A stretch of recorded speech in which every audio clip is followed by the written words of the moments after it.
Hello everyone and welcome back guys to round 21 of Season 2 of the F1 2020 McLaren Road to Glory Driver Career Mode, where today we're here back ready for the Brazilian Grand Prix. Just 2 races to go of Season 2 of this championship, and if you missed out on last time's video from the Mexican Grand Prix, definitely go back and check it out. Some huge spoilers before we jump into this weekend in that video. So yeah, this is your one warning to obviously go back and check it out. As well, obviously a massive thank you for the continued support on the channel over the recent weeks. We're trying to hit 15,000 subscribers at the moment, so if it helps us get one step closer to that, it would be greatly appreciated. But yeah, last time out then, in the Mexican Grand Prix, we became world champion. We've done it. The McLaren RTG is all done and dusted. We've got 2 races to go this season. You can see the gap to our teammate Lando Norris, 64 points with just 52 available in the final 2 races of the World Championship. You can see we've also wrapped up the Constructors alongside Lando Norris as well. There are still some battles going on up and down your field there. Ferrari and Red Bull still locked in battle, as well as Renault and Racing Point there in the Constructors World Championship. Drivers-wise, Verstappen and Charles Leclerc still pretty close as well. And then, of course, you've got a few more battles down towards the bottom of your point scorers there. But yeah, heading into the Brazilian Grand Prix then, we're going to be starting from the back. We're going to do it for the final 2 races of the year. We got nothing to gain, nothing to lose. We may as well have a bit of fun with it at this stage of the World Championship. You can see Lando Norris currently 98 rated still in this series there, only really lacking experience at this point. He's got 100 pace, 100 awareness, and 100 racecraft as well there, and 78 experience. So yeah, give him a couple more years and he'll be fully 100 rated as well. But yeah, let's dive in then here to the Brazilian Grand Prix. Formula One returns to Sao Paulo once again with the stage set for what promises to be another classic Brazilian Grand Prix. Sebastian Vettel famously clinched his 3rd championship here in 2012, and in 2016, Max Verstappen treated us to one of the finest wet weather drives of all time. It's an unusual anti-clockwise race here at Interlagos, where the Sao Paulo locals are packed into the grandstands at each of the 15 corners around this classic 2.7-mile circuit. 2 very fast sections bookend the famous and highly technical Sector 2, where getting a good run out of Junção into one of the 2 DRS zones will be the key to any overtaking prospects today. A warm welcome to Anthony Davidson, who's beside me in the commentary box today. Let's talk about Mr. Monaco. They've had a fantastic campaign. It's been a wonderful year, and they come into this weekend's Grand Prix as a fully deserving champion. It really is well deserved. I wouldn't say it's been a faultless title challenge, but certainly one that has been consistent and well managed. Here's hoping they let off a bit of steam today and give us an exciting race.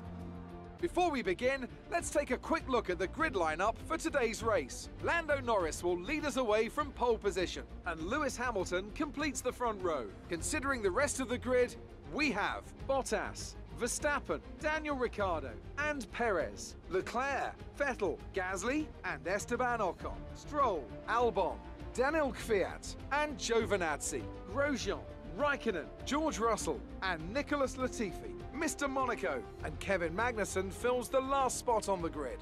It's almost time for the lights to go out, so let's head down to the track and get this Grand Prix underway.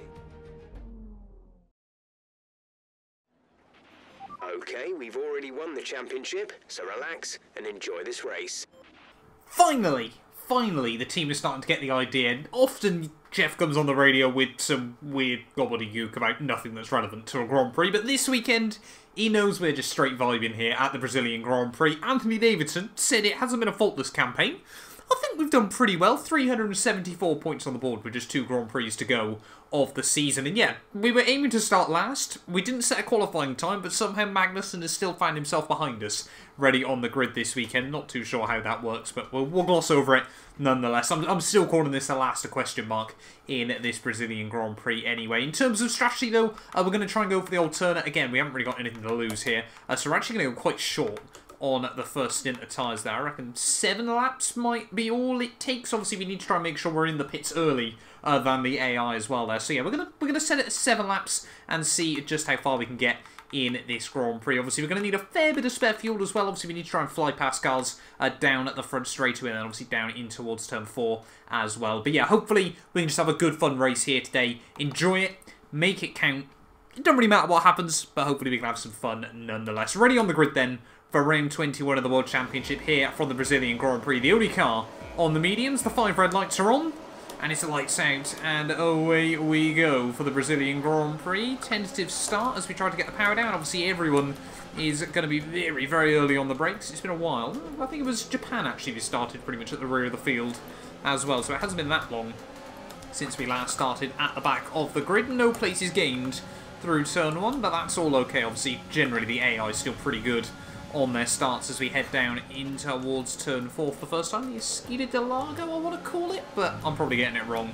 The only real corners I know around here, of course, are Jung Sao and the Senna S as we head back up the hill for the first time. Still side by side for a lot of cars there. Latifi slots back in behind George Russell. We'll have a look at the inside of the Canadian as well, as we don't want to be too aggressive with the dives. We'll just squeeze him out. Magnussen's going to try and follow us past him. A bit of contact between the pair of them as we're just trying to put the power down. Obviously, Brazil's been a pretty good track for McLaren.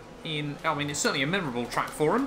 There's no denying that. Obviously, took their last win in real life around here back in 2012. Sainz got their first podium in 5 years here, obviously in 2019 as well. So yeah, a track with mixed memories for a team like McLaren. We, however, have got huge overspeed on George Russell. Right around the outside we go. Thank you very much. And this is where the car should come alive as we go past Grosjean as well. We're going to hopefully cut in there. Think about trying to look for a move on Giovinazzi as well. There is a bit of a lock-up from the Italian, but at the end of lap 1, but up into 16th place at 3 spots in the end. Now we've navigated both the Haas and both the Williams. Alfa Romeo's next up on the old hit list. I'll try to put the power down, stay as close to Giovinazzi as we can in towards the final couple of turns. The Alfa Romeo doesn't look much more comfortable than the other cars behind him. Obviously Haas, I think, are the only backmarker team to have got a single point on the board this year, as Hamilton, new fast lap of the Grand Prix, down into the 107s already. Can we get a run on Giovinazzi? He's going to go defensive on us. Not too sure where a man you're going to be battling with too long in this race, Antonio, I won't lie, but he does try and keep the nose there. We will get clean around the outside, though, through turn 1. Just about keeping it on the white line through turn 2, as, yeah, again, Giovinazzi wants to battle this. Fair play to him. The Italian not giving up on it all too easily at the start of this Grand Prix, but now we should be safe, and it should be Kimi next. Oh, the Alpha's so slow as we head down in towards Jung Sao. We'll have a look at the inside, thank you very much. And straight past the Alfa Romeo of Kimi Räikkönen as well then. Next up, Danny Kvyat in the Alpha Tauri of, yeah, Alpha Tauri have had a very, very quiet year. They've had some decent points on the board, but they just haven't really been able to fight with most of the mid-runners like I'm sure they would have wanted to over the course of the year. A bit like, really, their real-life 2020 campaign. Obviously had that one win courtesy of Pierre Gasly, but apart from that, a pretty quiet year for AlphaTauri in real life, and it seems to be the same in the McLaren RTG. Hamilton and Lando, though, still battling out at the front of the field as we're just getting into the groove. We're past all the back markers, though, so hopefully now the rest of the field should be a little bit more up to pace.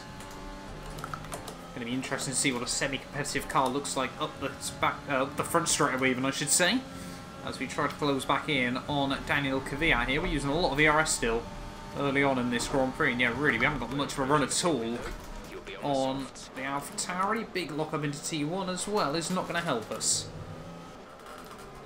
Now we're a bit more cut all over the back of Daniel Kvyat's gearbox, as again, everyone just so slow through Jung Sao. Kvyat apparently having absolutely none of it. Oh god, please don't hit me, please don't hit me. Oh, we've caused a roadblock, and we've got a VSC. Get in reverse! Oh, come on. Why can't this thing find gears? And everyone's got 5-second penalties, apparently, as well. Not quite what we wanted in the Brazilian Grand Prix, but again, doesn't really matter all too much. In fact, you know what? I'm going to pit now. We may as well. This Grand Prix, Magnussen's going to come in as well. So we just about get it slowed down on the marks. Actually, Magnussen slowing us down in the pits. What's this? Magnussen's not keeping up with pit lane speed for some reason. It's all got a bit weird and wonderful in the Brazilian Grand Prix. 2.7 seconds stop. Now we're going to be able to maintain full speed? No. We're still only doing 49 miles an hour. This is incredibly weird. I don't know if it's a weird bug with the VSC or what, but that has not helped us in this Grand Prix. VSC is coming to an end, so we should still be good in this Grand Prix. Hopefully we've gained some of the time. How far down were we, sorry? This Grand Prix has very quickly turned into a nightmare. Again, it's a good job we got none to lose in this race, but not quite what we wanted. I'm trying to think. I think we've had one drive-through penalty on F1 2020 prior to now, but it certainly hasn't been a common occurrence on this game. Back into the pit lane we come, though, for the second time in 2 laps. Make sure we don't get a penalty, a drive-through for speeding into the pit lane.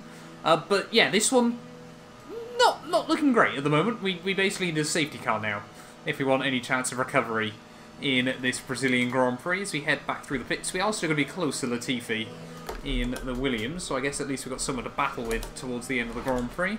So Magnussen's going to be able to get back out in front of us. Safely on pit exit, thank you. But yeah, this one, nightmare in Brazil. I think we're going to have to dub it. Again, thank God we haven't got anything to lose. Right, come on, big run on Magnussen. Remember, this was all started because Danny Kvyat decided he'd just turn in on me. As I think we were comfortably alongside to warrant some space in towards the final couple of corners, but yeah, anyway, Magnussen, he's going to go defensive. We'll have a look to the inside anyway, and we will go very, very aggressively across the nose. But we are now up back into P18. P18 of the Brazilian Grand Prix. It's things you love to see. Lando's into the pits and we're barely through Sector 1. I think, to be honest, we might just be able to get back ahead of like the Alphas and the rest of the back markers. I would love to close back up to Danny Kvyat, just to give him a piece of my mind. But anyway, let's just see where we're going to re-emerge in this race. There we go. In the pit lane are the Haas, the Williams of Grosjean and Russell. But we are still probably going to come out behind them in this race. New fast lap of the day, though. That was another thing that I wanted. We may as well, with all the clear air we've got, try and go for it. But we should come out, I think, between them, actually. We might be ahead of Romain Grosjean. It is going to be close on pit exit. And yeah, we have got stayed out ahead of Romain Grosjean here. So Raikkonen, Captain Raikkonen is coming down quite quickly at the moment, as I'd probably hope it should be at this stage of the day. But it is now going to be Giovinazzi. Actually, that is the next car ahead of us. So yeah, I think the aim is to try and get back past the Alphas by the end of this one, as we head back down through turn 1 and turn 2. Yeah, about 4-5 seconds the gap to Giovinazzi. 6 laps to go of this race. It should be doable. Ooh, we set identical fastest laps. Identical lap, for some reason, gave us another fastest lap on the Delta. So I don't know if the FIA know the 4th decimal place on that. But anyway, Captain Giovinazzi down to 1.3. We should definitely be able to get past him by the end.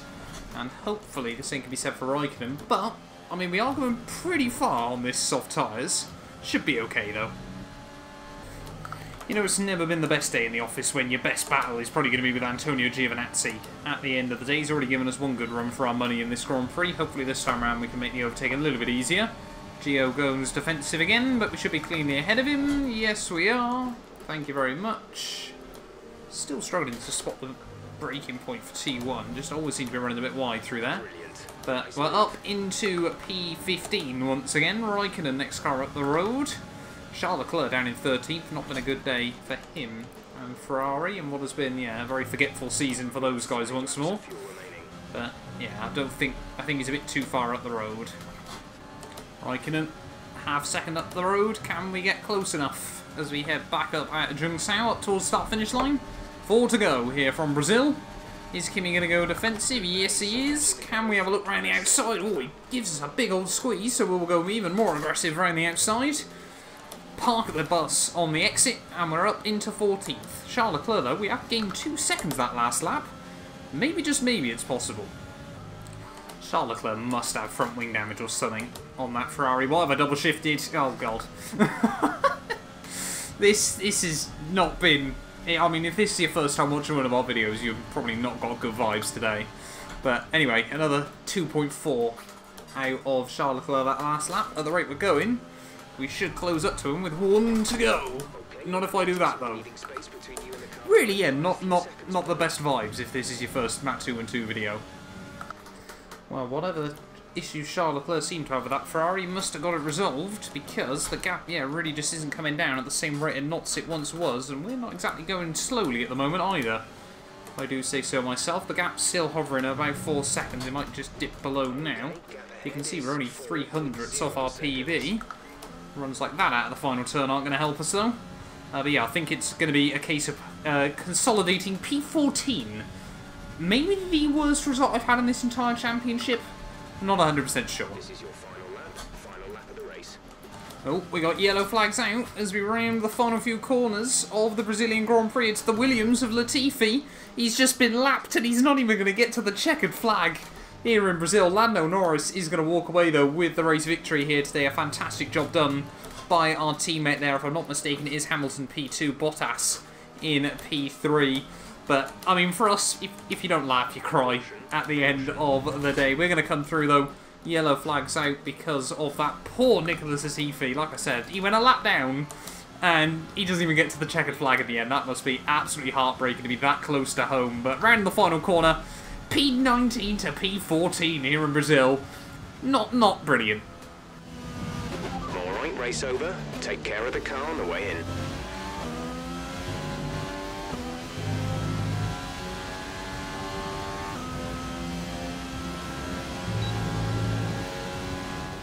And with that, another year of Formula One draws to a close. And a new World Drivers' Champion is declared.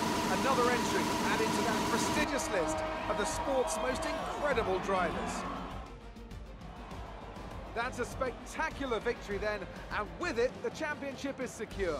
It's been a magnificent season, and they thoroughly deserve the cheers of the crowd here today.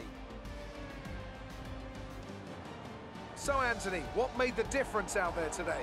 Well, time management probably played quite a large role in the outcome of this one. As ever, it's not just about speed, it's all about maintaining that speed consistently over a stint, over a race distance. So being able to keep up the lap times while still being smooth on the controls and gentle on the tyres, that's really where the race was won today. As the winners make their way up to the podium, one can only imagine the celebrations that will take place at McLaren tonight. Congratulations to everyone on the team, securing the win and proving they're a force to be reckoned with out on the track.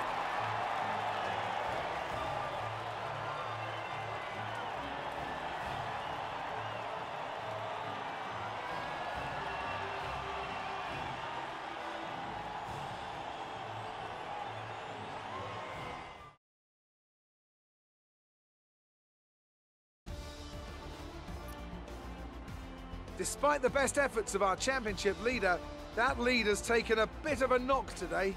So, Anthony Davidson, who would you rank as your driver of the day? I have to give it to Mr. Monaco. There was a lot going on all down the field, but they were the only one who I really felt maximised their potential. With that result, McLaren can no longer be touched at the top of the table. They've had their ups and downs this season like all teams, but they've weathered the storm and come out on top. McLaren are world champions once again. After an event like that, who knows what the sport has in store for us next time? Be sure to join us again as we continue to bring you the latest excitement in Formula One. I mean, it's just a bit peak shithousery from ourselves. They're 14th at the end of the day. We still get ourselves driver of the day, and we do more celebratory donuts, because of course we are world champion as well. But yeah, not a lot to be said from that one. Just a bit of a laugh at the end of the day. Hopefully Abu Dhabi can be a bit of a cleaner race for us. But again, it's Abu Dhabi. Who really knows what's going to happen around that circuit though. But it is Lando Norris who picks up the dub. Hamilton P2 ahead of Bottas, Verstappen, Ricciardo there. Perez, Gasly, Stroll, Vettel and Albon rounding out your top 10. Another double points finish for Racing Point. Hopefully brings them a little bit closer to Renault there in that battle as well. Further down the order, no massive surprises there. You can see we've just finished. I mean, we were last of the non-back markers here today, but Latifi 2 laps down in an 18-lap Grand Prix. That must be very, very sad to look at on the graphics there. But yeah, fastest lap, we did. Surely we get 2 bonus points there for setting the 2 fastest laps that were identical as well. I'm sure that's a rule in the FIA there as well at the end of the day. But championship-wise, it does mean the gap at the top has taken a significant blow. Again, we spoke about how the fact that it could come down to 12 points by the end of the year. It might get a lot closer to that than it ever really should have in the championship there. Lando Norris has completely solidified P2, however, I think he might have already done so, to be honest, after the last Grand Prix. He's actually closer to us than Hamilton is to him now again, so that's rather good for our teammate there. Everyone in the top 5, pretty well, I mean, well, yeah, the top 5 are completely sorted. Perez has finished best of the rest there in dominating fashion. He's pretty much as close to Bottas as Daniel Ricciardo is to him. Pretty much, to be honest. Ricciardo solidified P6. Verstappen's basically guaranteed 7th. And the same can be said for Charles Leclerc in 8th. To be honest, the same can be said for Ocon in 9th.